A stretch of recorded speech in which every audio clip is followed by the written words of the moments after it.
Good evening, everyone, and welcome to another episode of the BedTech Show, where a day without tech news is like a day without vitamin C. It's okay to skip it a day or two, but eventually your teeth will fall out if you skip it. So we're your hosts, Ben and Ethan. We're excited to bring you some news here at tech news here at bedtime. And with that, we'll go ahead and get started. First off, this is a little older article. However, Apple is going to be finally adopting RCS messaging with messages between Android and iPhone. So today, when an iPhone and an Android message each other, it is a horrible experience, to say the least. And it's horrible on purpose. If I were to send a picture to an Android phone, it usually compresses the image to like 190 bytes. It looks all pixelated. It's terrible.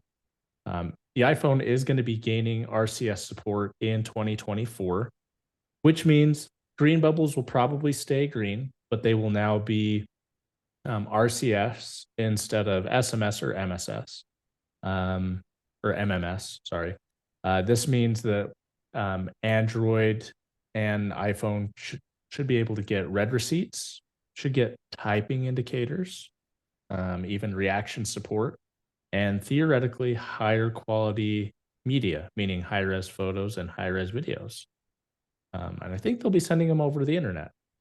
It should be better. Still isn't going to be iMessage. Apple's probably still going to be keeping iMessage for themselves because they're a big corporation and they want to do that. But this gets us a little bit closer to having more secure messages with Android and a little bit better experience for those of our friends that choose to stick with Android instead of getting on the Apple bandwagon. What are your thoughts on this, Ben? Good or bad?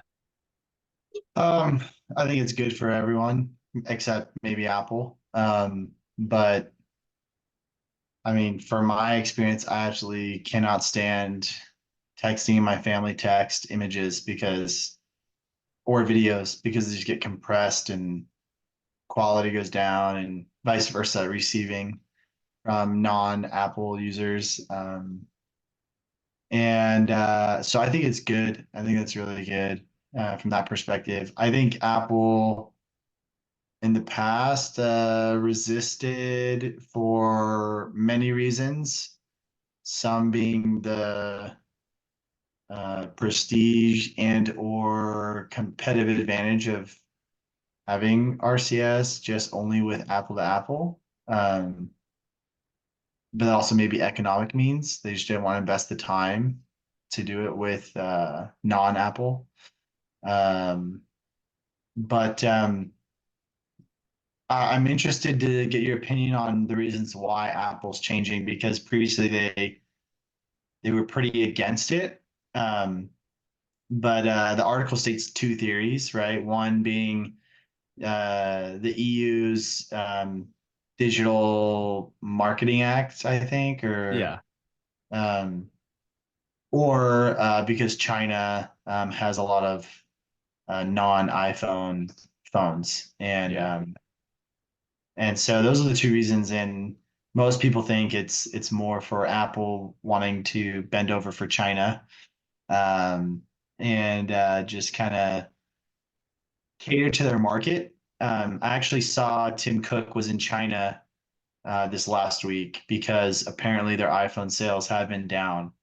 So um, it's no surprise that they're trying to do whatever they can to cater to the Chinese market and just make sure that they stay relevant there. But that's my thought. What are your thoughts around this? Yeah, this is really interesting because, earlier in an interview that Tim Cook had, he basically said, your mom just needs to get an iPhone. Yeah, I remember that. I do remember that. So that this is like night and day difference from it. But I think it's um, probably due to their product sales in China and how they're not what Apple would like. So I think this would be a way to help show that iPhone's willing to play a little bit better with Android, and while still leaving a little features off of it by not giving full iMessage support to Android, it'll still kind of maybe sway the market a little bit toward Apple and get them some more sales. Yeah. Yeah, I agree. It's just interesting to see that this dynamic between the US and China is so interesting to look at because so many aspects of the US don't want to deal with China at all and want to be uh, independent from China. But then we have companies who are profit hungry, see China as this huge profit and money maker, like cash cow. And then we also have other aspects of our economy that rely heavily on Chinese imports, and we just can't let that go Yeah. because there's just so much profit to be made there. And this is just one aspect where we have, Apple, who tries to play the American patriot card, but at the same time makes massive decisions based on the Chinese market.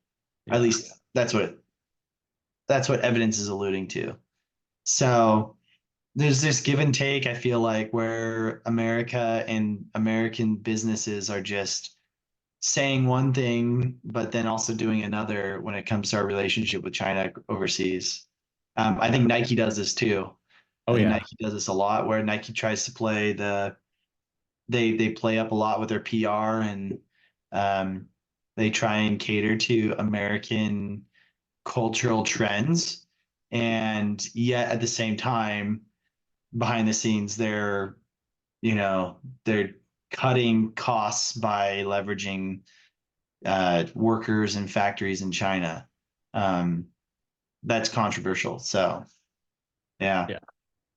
Yeah. This is exactly what a press secretary would tell Forbes for a company. yeah, yeah, exactly. So while not getting at the underlying reason. And um, but overall, I think this is going to be good. It'll finally make any time that I have to speak to one of my friends that has an Android phone, it'll make the experience less miserable. I might actually talk to those friends. They might actually be friends still. Yeah, I was gonna say like more like frenemies. Yeah, because People you like stay in contact with every once in a while, but you don't keep them close. yeah, because they don't have an iPhone. Oh, you're green? I'm sorry. Yeah. I'm blue. Dabba dee dabba die. Yes. All right, what you got for us tonight? All right, let's get a Neuralink. Let's go to Oh, Neuralink. Neuralink's Neuralink. wild, man. So Neuralink, they have their first ever human patient. Um, he's quadriplegic. He was in a tragic accident, diving. I think it was diving accident where became quadriplegic. So he's paralyzed from the shoulders down. But I saw the video that's in this article, or at least linked in this article, and he's playing chess, moving the cursor of online chess with his brain, which is pretty wild. And Elon gives some updates about Neuralink's first product called Telepathy, and you see a video of one of the engineers at Neuralink working with Neuralink's first patient or customer. I don't know. What do you call that? Because uh, it's Yes. both, right? It's both. They're the consumer and they're also the patient. Um, but it's pretty crazy. They talk about lots of different things. You see in this article here, it says it's not perfect. I would say that we have run into some issues. I don't want people to think that this is the end of the journey. There's still a lot of work to be done, but it's already changed my life. That's the patient talking right there. But as you can imagine, a quadriplegic being able to do things just with his brain waves, it's pretty incredible. I don't know why, but for some reason, like in my mind when I was watching the video, I for some reason and maybe this is really bad, but I had the expectation that the person wasn't 100% fully coherent, and the guy was just talking normally. He's like, "Hey, do you see the mouse moving? I'm doing that with my brain right now." He's just telling his experience. It's really crazy. Um, and I also, at first, before I knew he was quadriplegic, I thought, who's crazy enough to be the first test subject for Neuralink? And then it made sense to me.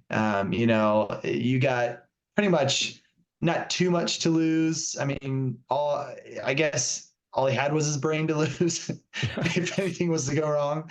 But it's all up from there. It's pretty much only beneficial for him to do it. So, I mean, that makes sense to me.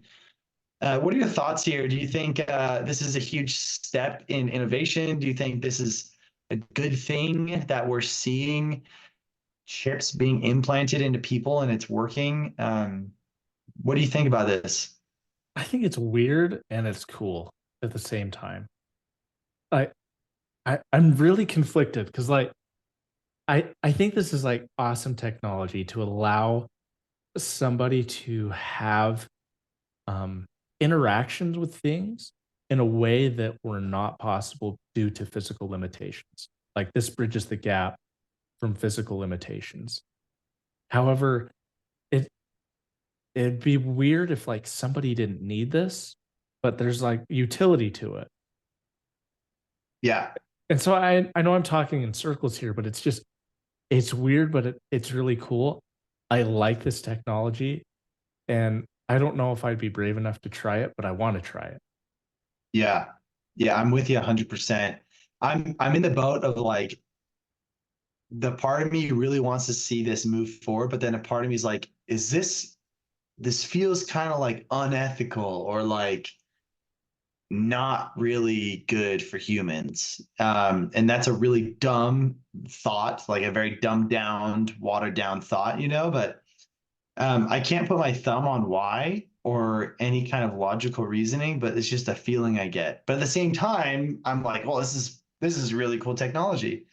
And I don't know about you, but when I thought of Neuralink in a brain implanted in my or a chip implanted in my brain, I thought of kind of like having Jarvis in your head and like Mhm. being able to, search the internet in your brain and have facts just pop in your brain. But that I don't think that's the stage that they're going towards, or if they are, it's not for a very long time.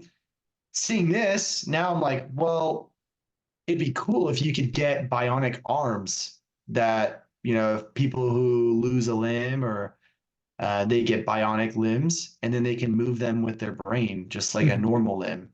That's Yeah, really cool. Um, and from a healthcare perspective, I feel like there's a lot of benefits here. yeah, huge benefits. And I think like what my apprehension is because there's like a software interface with your brain.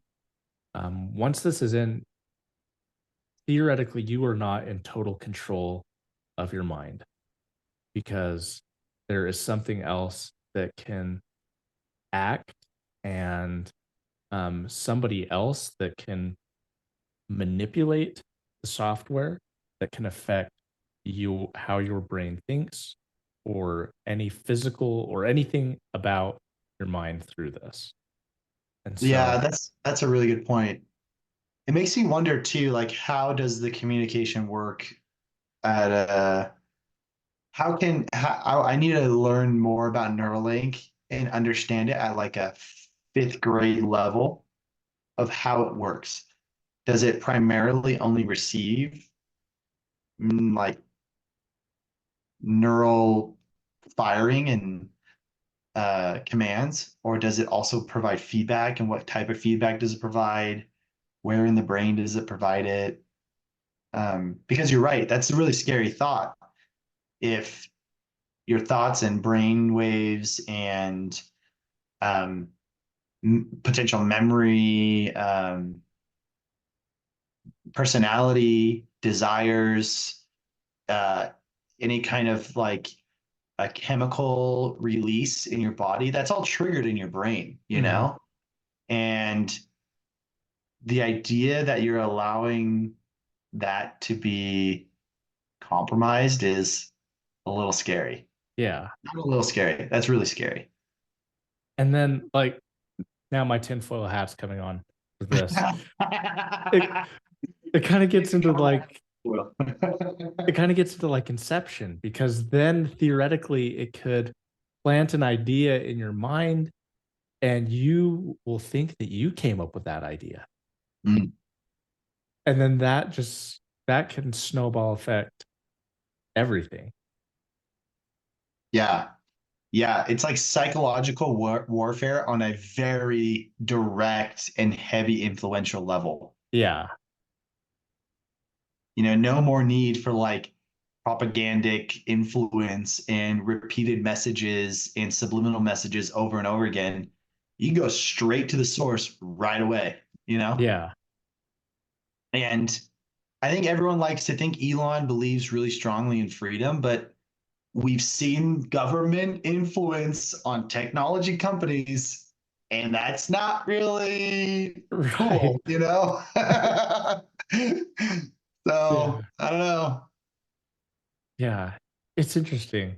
I mean, I'm excited to see where this goes and it's still weird and I don't know what to think of it because I can't fully comprehend it.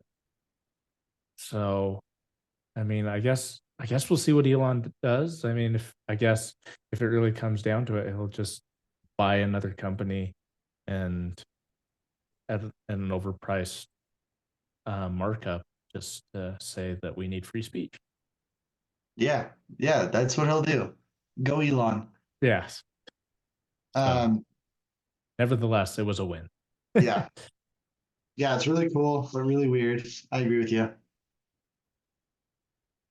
Oh, yeah. Well, speaking of things that are really weird, in an astounding moment of unity, which is extremely weird for these companies, Meta, Microsoft, Twitter, and Match Group have come together in a joint filing to support Epic Games in its legal fight against Apple. It's like Super Friends and Match Group owners of Tinder and Hinge is very much Aquaman. So, according to the new filing, Apple's current plan addresses neither the letter nor the spirit of the 2021 California antitrust case that required Apple to allow alternative payment systems on its platform in the first place. So, indeed, according to the League of Extraordinary Corporations, Apple has imposed numerous onerous requirements before developers can even be eligible to include an external payment link in their app. Apple has been on the receiving end a lot of recent regulation scrutiny, but the company's responses have been complex and case by case. Combination of malicious compliance, strategic concessions, and involving themselves in the regulatory process. Apple has heavily supported California's right to repair legislation, which contains carve outs for favorite Apple tactics such as parts, pairing, and today the company launched a new documentation page with extensive links to user guides, repair manuals, and service downloads. Now, following the ITC banning the import of several models of the Apple Watch for patent infringement, Apple is lobbying to change the rules governing the ITC and to limit its power, which means the corporations you can't they're corporations you can't regulate Apple, not if Apple regulates you first. So I think this is very interesting. I think it's really cool that Meta, Microsoft, Twitter, and Match Group are all coming together to um, support Epic Games because they're all kind of in the similar thing. They want to have alternative payment um, methods within their own apps that they develop. Essentially, they want to get paid rather than having to pay the Apple tax.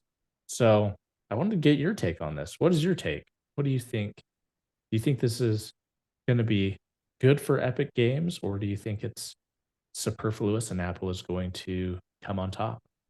Oh, I think this is great for Epic Games, to be honest. It's kind of like your enemy, and if your enemy is my enemy, then we're allies, we're friends and Mhm. buddies, so let's team up, right? Um, and I think this is really good for Epic because I think it will provide a lot more resourcing in fighting Apple, but then also a lot more examples of evidence and just bring a lot more to the argument that Epic has. And everyone kind of wants to win against Apple here. It's almost like because Apple has such a dominant share in the mobile digital market. Um, Apple's been a bully pretty much, and they can do whatever they want. And I think the argument that Apple hasn't really followed the letter of the law or the spirit of the law really kind of shows that they are a bully. Whether or not that's proven true, we'll see. But I kind of feel that way. I lean that way. But I'm not an expert in this realm. But um, I really do hope that there's a result of like fair play for everyone involved. I do think it was a pretty big fiasco for Apple to be so strict on Epic Games when they allowed like purchases within the app that wasn't flowed through Apple's App Store. I think that's the reason why, but Yeah. um, I thought that was just so stringent. They're so strict. And anyway, to see this kind of like camaraderie and huddle around it, I think it's really good. Obviously, I don't think they're doing it out of the goodness of their hearts. Yes. They're doing it for their own profits, but it's still pretty cool to see that there's some alignment and some alliances that come out of this. But I Yeah. don't think Apple will come out. I don't think Apple will come out 100% a winner. I think they're going to have to do a little bit of compromising, bending, adjusting, things like that. What do you think about it? Yeah, I think the same thing. I think with this unity of these big companies coming together, I think there's going to be a great chance that Epic Games will be successful in this. I was initially worried when it was just Epic Games going against Apple because Epic doesn't quite have all the resources that Apple has, but now um, you've got multiple billion-dollar companies and trillion-dollar companies fighting with Epic on this. And Yeah. so, um, yeah, I agree with you. I think Apple's going to have to change their stance and change their internal policies to match something that is going to be um, fair market and good for humanity. Yeah, good for humanity. Definitely. Yeah. Humanity needs fair purchasing in on mobile phones, on Yeah, iPhone. We need ex- that. we do need that. That. Yeah, we need that. Let me spend my money where I want to spend my money, Apple. Exactly. Yeah. Um, it is cool to see that Epic is still in the fight here. At the time when this happened, they were much smaller than they are now. So it is kind of cool to see them continue the fight, and they've grown themselves, and then also they have these big backers. So yeah, it'll be cool. Cool to see what happens. Let's go Epic. Let's go, Epic. Speaking of Epic, um, the other article I had is a pretty epic change in executive leadership here. So Google has their AI division, DeepMind, and one of the co-founders of DeepMind left and joins Microsoft as the CEO of their AI division. Mustafa Suleiman, I don't know if that's how you pronounce his last name, but he'll oversee Microsoft's development of consumer AI products. That's Bing, our favorite web browser, right, Oh, Ethan? yes. Our favorite. Then our second favorite one, Edge, and then Copilot, which I haven't used much of Copilot, but I do hear really cool things about Copilot. But it's pretty gnarly how he went from one competitor to immediate direct next competitor. And this is in my opinion, a pretty big change. He's not only the CEO of Microsoft's new AI division, but he's also on that senior leadership team that reports directly to Microsoft's CEO. And yeah, it's just pretty incredible to see this shift here. This article kind of just talks about his background and where he's kind of shifted, why he's kind of shifted, and what happened after Google acquired DeepMind. And it'll be interesting to see what direction he takes. But what do you think about this, Ethan? Do you think this is good? We've talked about Google's AI in the past, and it's been lackluster, It to has say the been. least. Gemini hasn't lived up to the hype, and it's been somewhat inaccurate. Do you think he'll bring some of that to Microsoft? Do you think he'll bring some innovation here? What are your I, thoughts? I'm hoping he brings some innovation. This potentially has some good things because it could help Copilot being an Edge, because we all know Bing is okay and Edge is, yeah, it's not even worth it. And Copilot, so far I've dabbled with it and I think it's really cool. So I think if he can bring some innovation to these, will help um, spring them into better existence in the AI space, and in this AI race. However, you do bring up a great point of Google's AI history and lack of being accurate with its history. And so I hope he leaves that with Google and doesn't bring that to Microsoft. So it'll be interesting to see if we have the um, same issues in the future with Microsoft's products. And if so, that would be a major hindrance.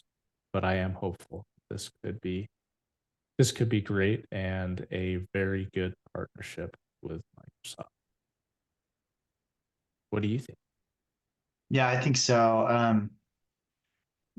Microsoft is making big moves with AI, but they also, in this article, it mentions how they struck a deal with Mistral, I think, is AI, another AI startup. I don't know much about it, but the idea is they're bringing his expertise of being a part of a startup, AI startup, and building it, and leveraging his expertise there to help manage these startups that Microsoft has heavy influence over.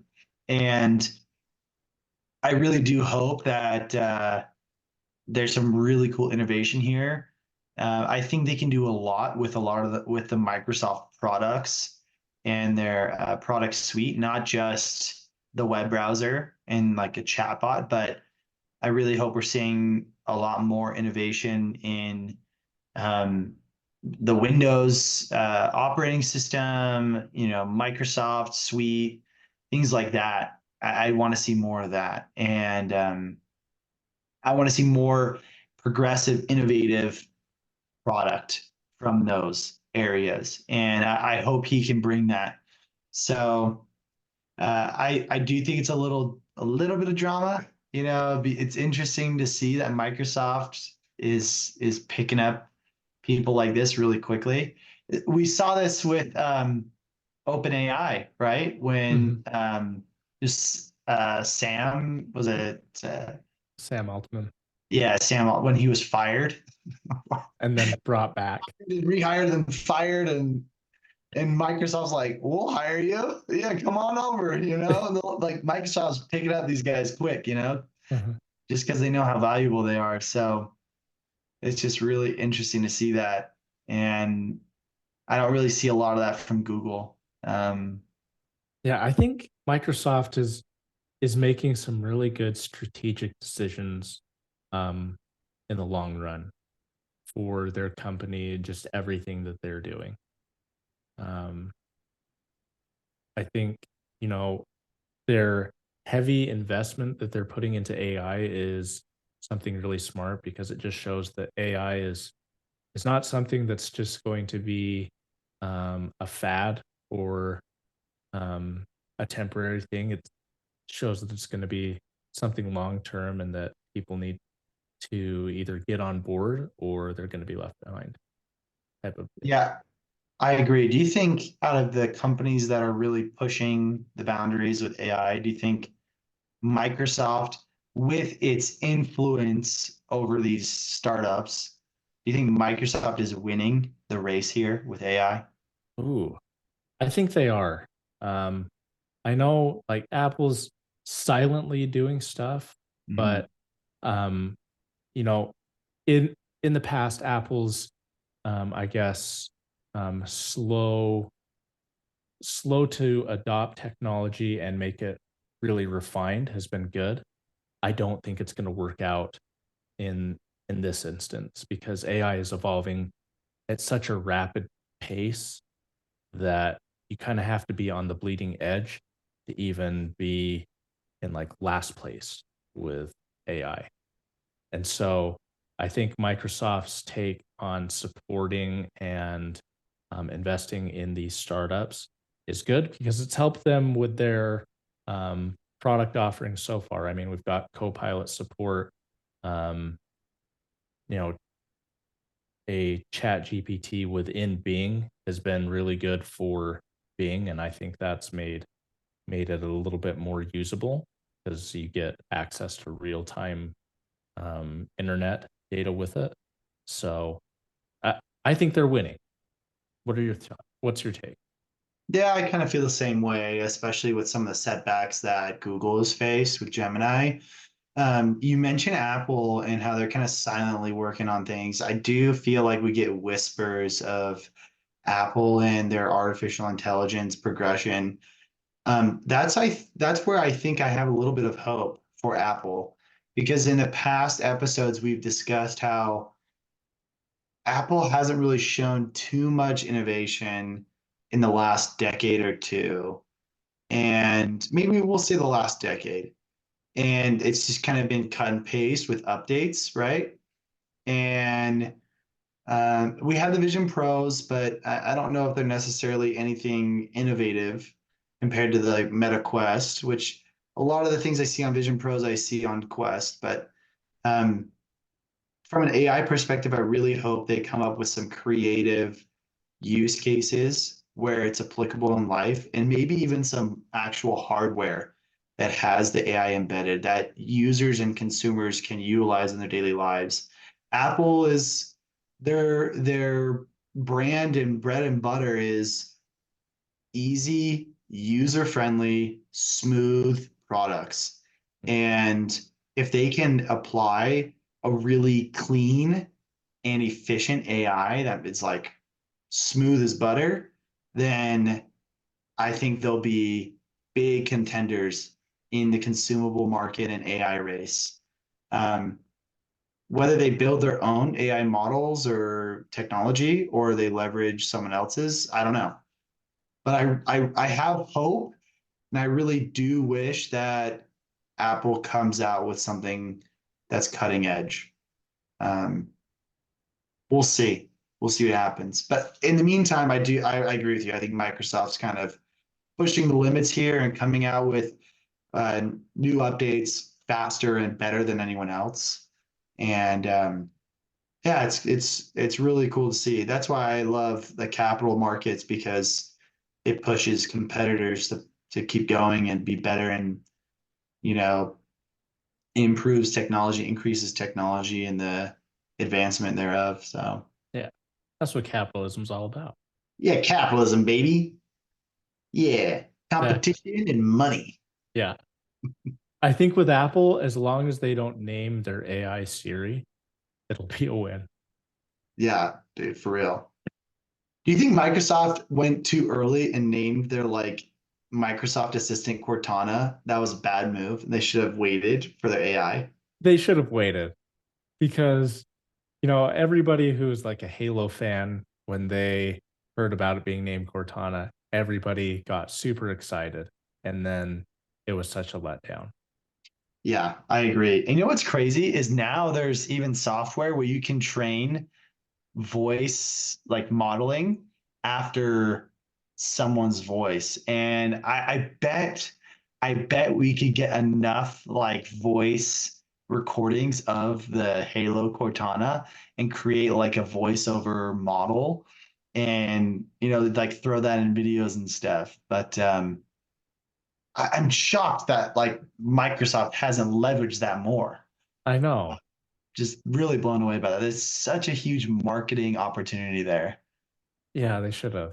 But I, I guess Paramount's like destroying the marketing of Halo anyway. yeah, So that's that, true. that's some bad rap for Paramount. They're man's destroying a classic. Can't believe they had him take his helmet off. Yeah. Yeah, And just like the interactions that he has with Cortana is terrible. yeah, So, yeah. Not a fan of that show. me either. I didn't get past like the first two episodes. Well, I don't think you're missing much. I did hear in season two, there's a couple episodes that are pretty gnarly, like pretty cool fight scenes. But other than that, it's been subpar as you can imagine. Yeah. So Well, for those of you that can imagine as well, we want to thank you for sticking with our show today. Um, Make sure you give us a thumbs up. That really helps out our show. If you liked it. If you didn't like it, that other button seems to work all right too. Send it to somebody you dislike. They could use this video. As always, ring-a-ling that ding-a-ling button so you never miss out on any content as it's posted on the show. So until next time, stay classy and have a great evening. peace.